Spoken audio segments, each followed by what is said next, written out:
Kiko Souza, saxofonista, um grande amigo. Igual você. Queria te dizer que é um prazer estar aqui com você e partilhar desse momento que é muito significativo para a nossa classe e te ter nesse trabalho é muito importante. Maravilha, Frank. Maravilha. Kiko Souza tem 52 anos, ok? Kiko, onde foi que você começou a tocar e com quantos anos você começou a tocar? Olha, gente, eu tive a sorte de participar na minha escola de pequeno, desde guri, que tinha um professor de música fantástico. Eu vou citar o nome dele é Miguel Lima. E ele é o professor dessa escola e era o professor da Lira dos Artistas, que é a Filarmônica lá de Santa Amaro, que é uma das 3 filarmônicas grandes que tem lá em Santa Amaro. Então, desde pequeno, eu tinha esse professor de música e pela influência de meus pais e minha mãe, eles aí compraram uma flauta para mim, uma flauta doce. Sim. Aí eu comecei a frequentar as aulas do professor. A princípio, sem nenhum interesse, não achar nada engraçado. Só que o negócio foi tomando dimensão bacana, porque a gente começou a entrar em disputa. O professor conseguiu a gente, colega, entrar em disputa para ver quem tocava mais. O professor olhava para a cara da gente, escrevia, me lembro um caderninho pequeno até hoje, era um caderninho pautado pequeno, ele olhava para a sua cara e fazia a sua lição de casa, para você entregar na outra semana. Sim. Então a gente ficava batendo essa lição, porque a gente apresentava na frente dos colegas, então o pau quebrava, sabe como é, Frank? Era uma disputa mesmo. E para ele incentivar, no final do mês ele trazia um chocolate. Uau! Desculpa, rapaz, esse chocolate só ganhei uma vez. Só ganhei uma vez chocolate, que você lia a lição que ele lhe passava. A prova era o seguinte: você batia a lição, solfejando a lição, normal, como a gente faz solfejo normal, e depois você executava no instrumento. Consegui ganhar uma, porque o Júnior Figueiredo ganhava todas. Guitarrista. Isso aí você ganhava tinha quantos anos? todas. Rapaz, era muito novo, era 10 anos, 9, 10 até 11 mais ou menos. Foi esse baba com esses colegas aí e incentivou a gente. Aí daí ele montou um grupo de choro. E a gente começou a tocar tico-tico no fubá brasileirinho com 11, 12 anos, pô. Sério? Em função dessa disputinha, na flauta doce. Na flauta doce. E as apresentações da gente, quando tinha final de ano ou primeira comunhão da escola, a gente ia pra igreja e tocava nas missas, tudo guri, 5 flautistas, 6 flautistas, o professor de violão tocando, o coro, as crianças, colegas da gente cantando também. Botava uma mãe de um, mãe de outro, para dar aquela enxertada no coro da igreja. E aí o pau quebrava, a gente fazia a missa toda, tocavam 10, 12 músicas, tudo arranjado, tudo escrito, já era semi-profissional mesmo, certo, de guri. E aí a gente entrava nessa disputa mesmo. Que massa. O saxofone entrou em que momento? O saxofone entrou quando eu comecei a tocar a flauta doce, esse meu professor, ele me deu uma flauta de madeira grande. Certo. Uma flauta de madeira grande, que só funcionava quando molhava. Eu molhava a flauta. Tirava a flauta, ia pra igreja, já tinha um lugar que eu molhava, tirava um som massa, ficava um som muito legal. E aí eu comecei a tocar com os meninos lá em Santa Amaro, fazendo barzinho, essas coisas, tocando aqui, e a flauta começou a ficar limitada. Eu disse, pô, eu tô limitado, não posso ficar só em flauta. Se eu quero tocar mais um pouquinho, eu preciso de um saxofone. Aí pedi um saxofone à minha mãe. Minha mãe me deu uma clarineta. Aí chega a clarineta lá em casa, eu quase choro, né? Criança chora, quase chora a clarineta. Comecei a tocar a clarineta, ela é muito diferente do saxofone, tem aquela mudança de oitava aqui, aquela posição, apitava direto. Eu digo, minha mãe, não quero clarineta. Não quero clarineta, vendi a clarineta e comprei um saxofone alto. Aí comecei a história do saxofone alto. Entrei pro saxofone. Que idade mais ou menos aí? Foi nesse período, assim, 13 anos ou 14. Ah, já foi pertinho, né? Foi pertinho dessa época. Eu ainda estudava em Santa Amaro, ainda morava em Santa Amaro, ainda estudava. Aí quando ela me apresentou o saxofone alto, aí abre o universo, né?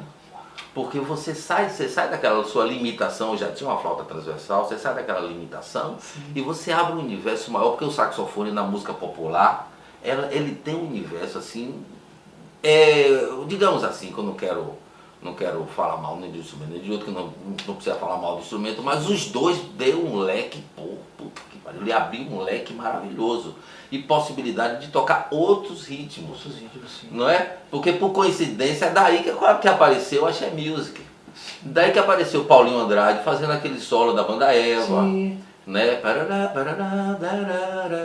Aquelas coisas da banda Eva, foi tudo mais ou menos nessa época. Então a gente está falando ali mais ou menos dos anos 80. Final dos anos 90, acredito eu. Final dos anos 90. Sim, na banda né? 94, 95, eu acho, acredito eu, posso estar errado. Sim. Não, um pouquinho antes talvez um pouquinho antes. Final dos anos 80, início dos anos 90, início. É porque eu tô com o Paulinho Andrade cá no começo dos anos 80 com o Luiz Caldo, mas Banda Eva um pouquinho depois, foi, né? Acho que é 89, 91. Por aí. Por aí. Aí abriu aquele leque de possibilidades de colocar o saxofone naquela música que estava começando naquela época, né? E aí a gente fez uma banda lá em Santa Amaro para começar a história da Axé Music. O princípio de tudo foi uma banda chamada Conexão, que eu fiz junto com o Valmar, com o Júnior Figueiredo, que trabalham comigo hoje lá em Bel. A gente fez uma bandinha de Axé Music e aí o pau quebrou, a gente tocou na região toda. Bom, então você é da Filarmônica de Santa Amaro, assim como eu, né? Muitos dos músicos de sopro vêm de Filarmônica de interior e buscam uma melhora de vida na capital. Isso acontece com em diversos lugares, né? Como é que foi o seu um ano mais ou menos e o seu start? Olha, aqui tá ficando talvez pequeno, eu vou procurar algo a mais. E você veio parar em Salvador. Eu vou lhe dizer, eu pensei em parar de tocar e estudar normal, fazer uma faculdade normal, seja lá do que for. Não sei mais é normal, né? Não sei músico. Mas aí eu comecei a estudar, normal, vim para Salvador estudar. Por coincidência eu fui colega de sala da Ivete Sangalo e da uma cantora chamada Guida Moira, né? E eu tocava um pouquinho de violão, sempre toquei um pouquinho de violão, sempre toquei flauta. Aí na escola mesmo, eu estudando, pintava um negocinho para tocar, eu tocando. Aí saía, você toca flauta, você tem saxofone? Tem, vinha tocar comigo. Ó, eu tocando, fazendo um boteco ali, um boteco cá. Daqui a pouco, pintou uma banda. Eu digo, o que é que eu vou fazer? Vou tocar nessa banda.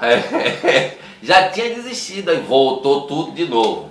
Voltei a ser músico de novo.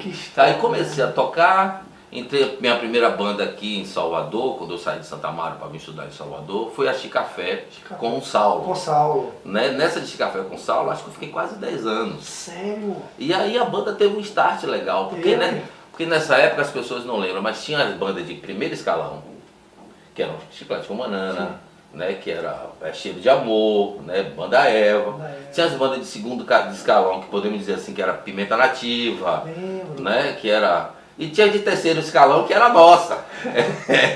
Que ninguém dava nada, mas tinha um espaçozinho pra gente ali, a gente brocava e tocava.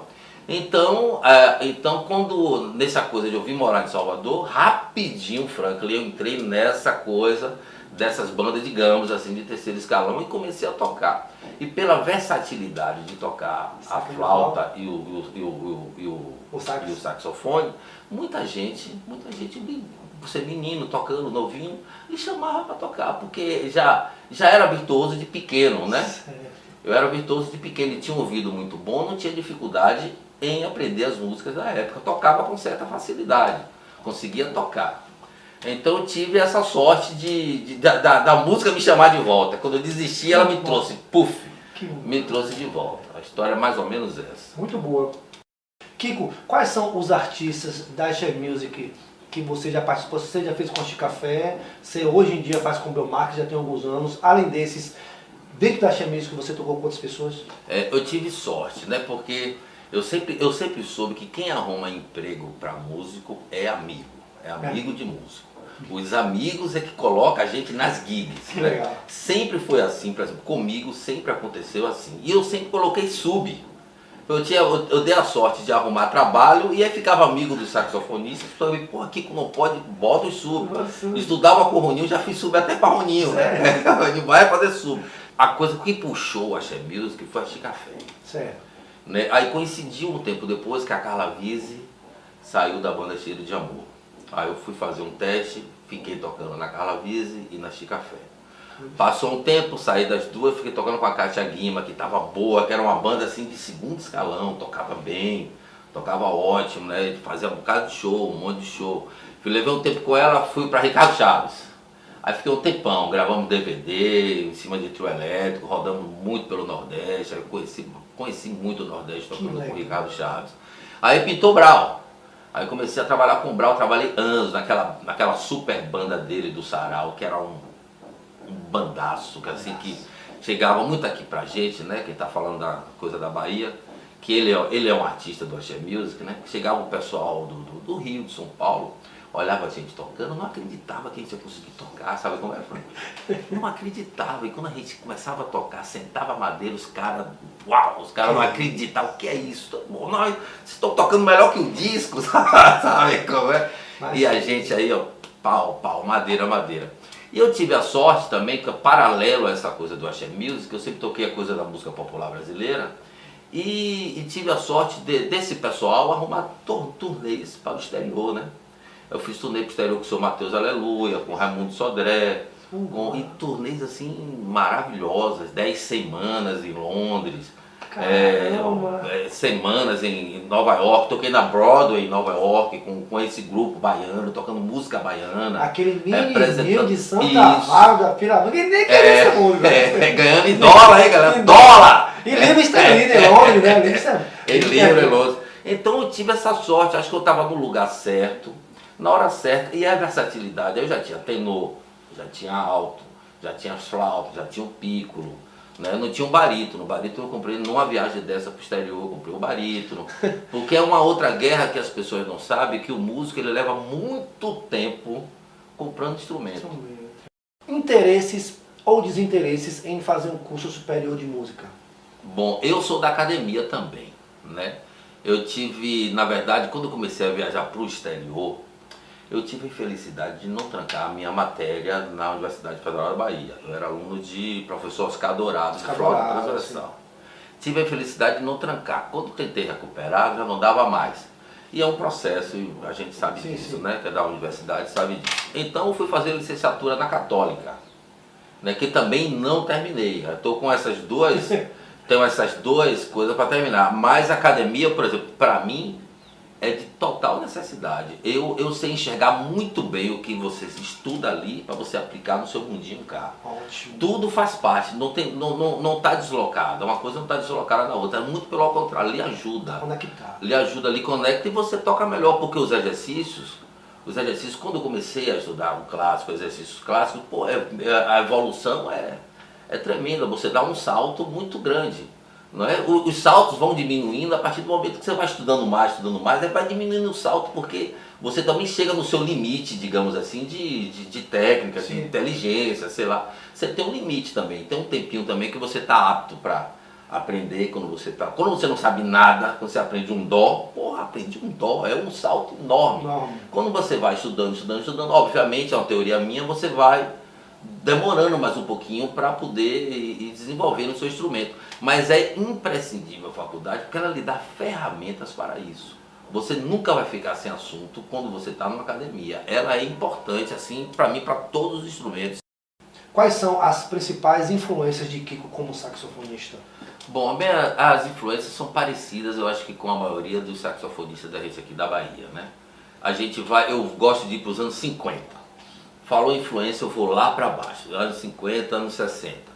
A começar pelos americanos, né? Eu gosto muito daquela música que era feita nessa época, do Coltrane, do Parker. Eu gosto muito E agora, voltando para o Brasil, né? Para a gente não ser muito, não alongar muito, voltando para o Brasil, um cara que foi importantíssimo para mim, a imitar o som, gostar do som, foi o Gandelman. Rapaz, o Gandelman é sensacional. Quando fui pro show dele aqui em Salvador, que teve, não lembro a época, eu chorava, é esse o som que eu gosto, sabe como era a música instrumental, tinha aquele som de sax alto vibrante, bonito, que entra em contradição com o som da década de 50 e 60, que é um som mais obscuro, mais escuro. Mas esses dois mundos, para mim, eles vivem em total harmonia, né? Então cita esses três assim como influência, basicamente esses três. E o Grupo Garagem, eu não posso esquecer do Grupo Garagem. Rapaz, Kiko, quando você saiu desse universo de aprendizado de filarmônica ali, dos amigos, que você foi tocar na Axé Music, você sentiu alguma necessidade de mudar o seu jeito de tocar em função daquele grupo com percussão, um pouco mais de potência sonora? Eu vou lhe dar o pulo do gato. Quando, paralelo a essa coisa da Chica Fé, logo assim em seguida, eu comecei a tocar salsa. E salsa tem uma coisa power do sopro, né? A salsa você toca o tempo todo. Você tem que afinar com o trombone, você tem que afinar aqui com o trompete, você tem que escolher um líder para afinar, você tem que colar, seu som tem que sair. Então, quando eu fui pro Axé Music, como eu já tinha uma vivência na salsa, tocando com Zarat na salsa litro, eu cheguei, digamos assim, com esse agente facilitador. Né? Porque a gente fica tocando sozinho, a gente coloca para tocar junto com um trombone, um trombonista, um trompetista, que você não está acostumado a isso, você toma um susto, você, o que é isso, o que é que está acontecendo? Você está tocando a vida inteira sozinho, você é um novo mundo, é um novo horizonte para o cara que nunca tocou em um naipe, né? É um novo horizonte. Foi a sensação que eu tive quando eu entrei na coisa da salsa, que eu recebi aquela porrada, aquela massa de som enorme. Quando eu fui para a Axé Music, que é difícil, porque você tem que estar tocando forte, o F, F, F, F mesmo, né? Você tem que estar tocando forte, que tem muito barulho, tem muito tambor, você precisa se escutar. Sim. E quando eu fui tocar, fazendo um naipe na Axé Music, eu tive esse agente facilitador que foi a salsa. Então não me compliquei tanto, mas eu sei que trompetista para tocar Axé Music, então pelo amor de Deus, tem que estar tocando ali em cima. Saxofonista, para você acompanhar, você sopra também. A gente saxofonista, a gente sabe como a gente toca. E tem que ser, digamos assim, você não toca piano, você não toca piano. Senão não vai soar no nível que a banda se encontra. Você tem que ser o tempo todo ali. Basicamente, você tem que ter um volume. Não é assim, digamos assim, um F, você tem que ter um F e um M. Né? Não vá pro P, você tem que. Você tem que ir no F, no F e no M. O Kiko, diante de tantas influências, né? Você já passeou em vários lugares sonoros. Você conseguiria se colocar em algum gênero? Que pop music, jazz music, latin jazz, ou eu me encontro no meio de tudo? Eu sou tudo, eu sou a música. Não é bem assim não. Eu tenho coisas que eu tenho facilidade para fazer. Por exemplo, se me botar para tocar uma rocha, vai ser um desastre. Vai ser um desastre. Eu não sei tocar aquele saxofone, não sei pensar como eles pensam, tocar daquela forma e tirar aquele som que eu acho charmoso, acho bacana, mas eu não sei passear. Se eu mandar eu tocar uma música, um Coltrane, por exemplo, eu toco com mais facilidade porque eu ouvi mais e ouvi mais. Então eu tenho mais facilidade de tocar o Coltrane. A salsa, pela vivência de viver, de tocar muito salsa, eu tenho facilidade de tocar salsa. E o axé a vida inteira eu toquei. Então eu tenho facilidade de tocar o axé. Eu chamo isso de agente facilitador. Agente facilitador. Né? Uma música que talvez seja fácil para você, pode ser difícil para mim. Sim, claro. Eu nunca vou conseguir tocar isso. Né? Concordo. Por exemplo, eu adoro o Eric Marienthal, mas eu nunca vou conseguir tocar igual aquele cara.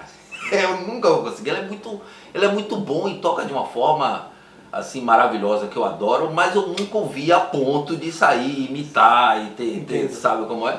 Então eu passeio bem, respondendo a sua pergunta, eu passeio bem, parece uma maluquice, mas eu acho que é verdade, em cima daqueles estilos que você ouviu bem muito e está acostumado a tocar. Uma memória afetiva, né? E tem uma memória afetiva também. Então o axé, nós temos memória afetiva com o axé. Todos nós temos memória por ser da Bahia, por viver essa música, que foi uma música que dominou uma época, né? Aqui na Bahia. A gente tem memória afetiva com essa música, a gente sabe tocar. De certa forma, a gente sabe compreender o que está acontecendo ali.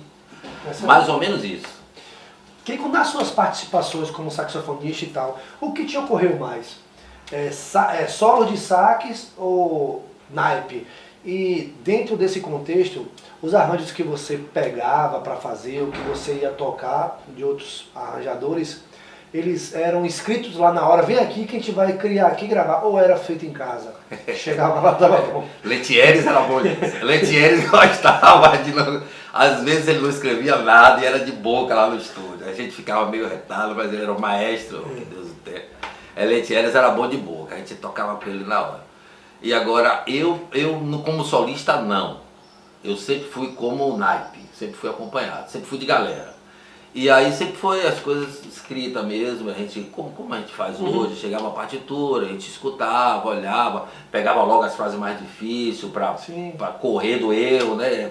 Amenizar o erro o máximo possível para não perder tempo e não dar trabalho para os colegas. Para os colegas não ficar felizes. Então basicamente isso. Agora a minha parte de arranjo de banda, etc., eu nunca não tenho faixas assim de arranjo meu para Axé Music, não tenho. Eu tenho com outros artistas, mais da MPB. Mas do axé não. Do axé eu sempre gravei com Luciano Calazans, com o Leite Eres Leite, com outros artistas, com outras pessoas que eu não vou lembrar agora, mas Sim, sempre como instrumentista mesmo, para sentar ali e gravar a faixa. Como é que você dá o processo composicional de Kiko quando ele vai criar um solo? Criar um solo com artista, né? Que precisa ser bem objetivo e expressivo. No que é que você pensa quando você vai fazer um arranjo assim? Puxa, é harmonia, preciso me adequar. Como é que é esse processo de Kiko? Eu sou meio pescador de ilusão. Eu gosto de ouvir muito, né? A harmonia para mim é imprescindível estar com ela escrita. Porque ali me abre uma luz, né? Um leque de possibilidades, né? Uhum. Me abre uma luz. Às vezes, eu acredito, Franklin, eu já fiz solo sonhando, você dormir pensando na harmonia, dormir pensando com a música rodando na cabeça, e você montar seu quebra-cabeçazinho ali dentro, dormindo, sonhando, e eu acordar com o solo pronto. Isso acontece comigo com naturalidade. Já conversei com outras pessoas, disse que comigo também já rola assim. Já rola assim. Agora, quando eu não tenho ideia nenhuma, quando eu olho e disse, "Ih, me campei, o que é que eu faço aqui agora?" Eu vou para a pescaria. O pescador de ilusão é isso. Onde é minha pescaria? Minha pescaria é na música clássica. É no solo, um solo ou outro de jazz. Uma coisa assim que eu vou lá e pesco, uma música que tem uma harmonia parecida. Aí eu vou ouvir, dou aquela pescada, ou ouço de, isso aqui cabe, isso aqui foi bom, isso aqui foi bom. Aí monto o quebra-cabeça e coloco o que vem na minha mente em cima daquela pescaria que eu fiz. Tem dado certo. Muito certo. Tem dado certo. Até agora temos saído desses paus. Mas esse processo composicional, vamos dizer assim, é uma coisa que você tem que estar praticando, né? E arranjo também é uma coisa que você tem que ir praticando. Não tenho feito muito isso, tenho mais tocando, e essa coisa da pandemia também, que eu poderia ter aproveitado nesse sentido, mas não fiz.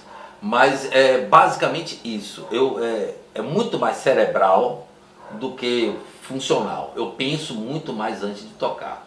Kiko, você participou de muitos projetos, já viajou o mundo todo, colaborou com vários artistas. Hoje, com seus 52 anos, você considera que o retorno financeiro que você teve, diante de tudo isso que você deixou, ele é compatível com a sua contribuição artística para o movimento? Eu acho que sim, e vou lhe dizer por quê.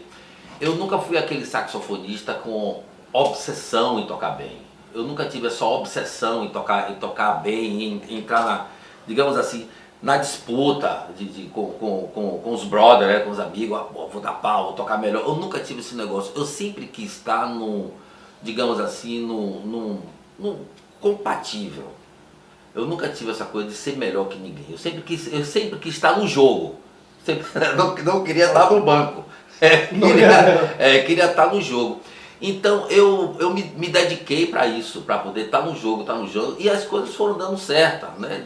Eu não tenho, respondendo a sua pergunta, eu acho até que eu dei sorte, Franklin, porque a coisa foi caminhando, como eu lhe disse, mais ou menos a música me chamou de volta, volte, sim, lindo mais isso. ou menos isso. E como eu tocava vários estilos, além do axé, outros estilos, isso fomentava você estudar, fomentava lhe dar uma boa sonoridade, a lhe ter uma boa digitação, a tocar com vários conjuntos diferentes, que nós temos prática de orquestra na faculdade. Você toca no MPB, toca um jazz, toca uma salsa, toca um axé. Então você tem um leque de possibilidades que não deixa de ser um estudo.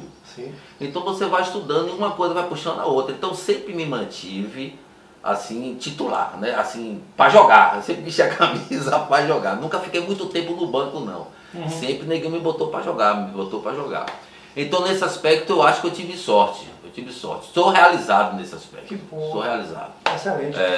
No comecinho lá da sua carreira, quando você resolveu vir para Salvador, o dinheiro que você já ganhava, ele já supria as suas necessidades?